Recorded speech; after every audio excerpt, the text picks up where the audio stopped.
Well, hello theology students, this is Keith Church, and I wanted to give you just a brief tutorial on how to research a academically sound article using Liberty's database searching and the Atlas Religion portals. So I've given you a little bit of instruction on the announcements board, but I wanted to show you this on video so maybe it will help you. Some of you probably already know how to do this, and if you do, just skip it, don't worry about it. But if you don't, then watch the video, and in just a couple of minutes I think this will really help you. Just as a way of giving you a little bit of background information, the database search, one of the requirements for a scholarly journal article is that it is a peer-reviewed article that is of a scholarly nature, of course. So that rules out websites and just regular magazine articles and many things that you might read. It's not necessarily so that those are bad or that they're wrong. They're just not peer-reviewed scholarly journals. And typically those are going to come from universities or major societies, professional societies. The Evangelical Theological Society, for example, puts out a journal.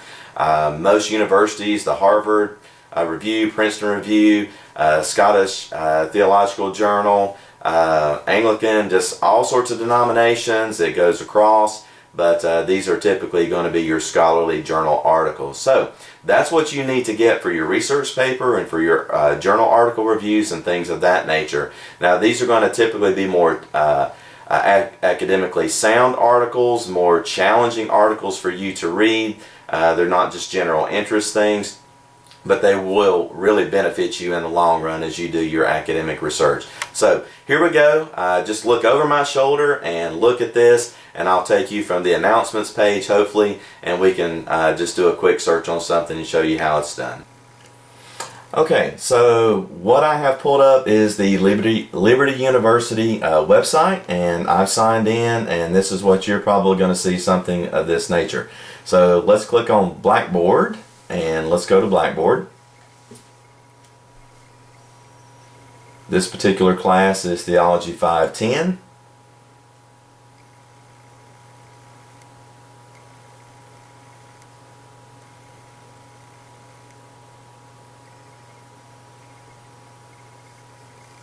And there's my announcements page. We're actually in week 3 of this, but down here on journal articles, I post this to every single course that I teach, and it gives you a little bit of instruction there, but let's walk through it.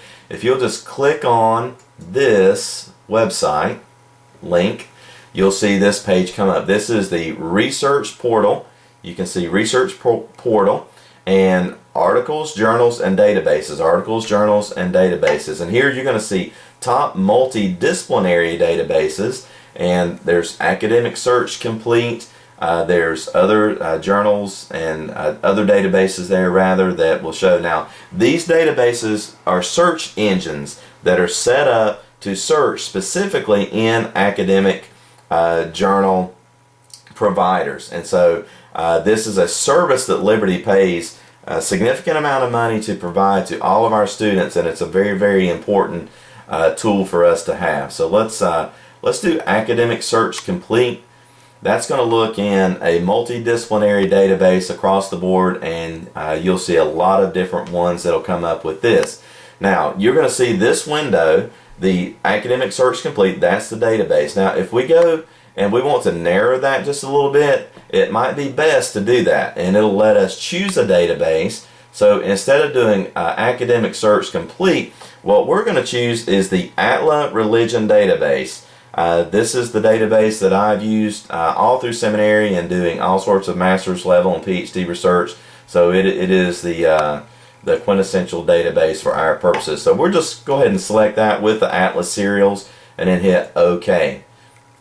Now what we're going to see is we're now searching the Atlas Religion databases, and we can choose in our fields. We can select options here for text, author, title, subject term, source, whatever, but I'm just going to leave that blank for now. It's not really going to matter. And let's just put in a pretty common term and a common search thing, spiritual gifts, and hit search. Okay, we see 1 through 10 results that have come up out of over 1,680 results. Now, oftentimes about this time I'll get a email from a student who says, I've searched for spiritual gifts and I couldn't find any articles. No, there are lots and lots of articles. People have been writing articles for a long time, and there's more out there than you could possibly look at. But let's just look at this first one, the assumptions behind spiritual gifts inventories. And you can see here, this is a key for you. This is PDF full text. And what that tells me is if I just click on that, I'm going to get that article electronically. It's going to pop right up. I don't have to wait on anything. It's right there. This was written by Sidney Page. The source is Didascalia. All right, and that's an academic source. Number 22, fall of 2011. It's a 20-page article, 39 to 59. It's written in English. That's good because that's really the only language that I read. Some of you probably read other languages, but that's it for me. So let's just click on that real quick, and it's going to pop right up, and there is that article. I can now download that article. I can save it. I can print it. I can do whatever I want to. I could save it as a PDF file. If you have an electronic reader, an iPad, a Kindle, you can send it over to your electronic reader, take it anywhere you want to go, keep it on your Dropbox, on your hard drive. You can do anything you want to with it, and there's that article. This is Sidney Page, professor of New Testament at Taylor Seminary, and you can see this is his writing. You can see it's footnoted. See Peter Wagner, your spiritual gifts. And I know Wagner is a prolific writer in spiritual giftedness. I know that right off the bat. I can see how this is resourced. I can pretty much tell that this is a New Testament source because that's Didascalia right there, written in Greek at the bottom. So for those of you who can read Greek, and or at least a few words. All right. So this is probably going to be a pretty good source for me. But hey, maybe it's not. Maybe that's not what I'm looking for. I don't want to look at spiritual gifts inventories. Maybe there's something else I want to look at. Well, I can begin to just scroll down, and I can see there's going to be 1,600 articles here. That's a lot. So the time when revelatory gifts cease, a lot of people write on whether or not spiritual gifts have ceased. So maybe that's going to be a good article for me. It's based on 1 Corinthians 13, 8 through 12. James Scott, the source is the Westminster Theological Journal. I know that that's a good reputable source, okay, and it's in PDF full text. So let's pull that up.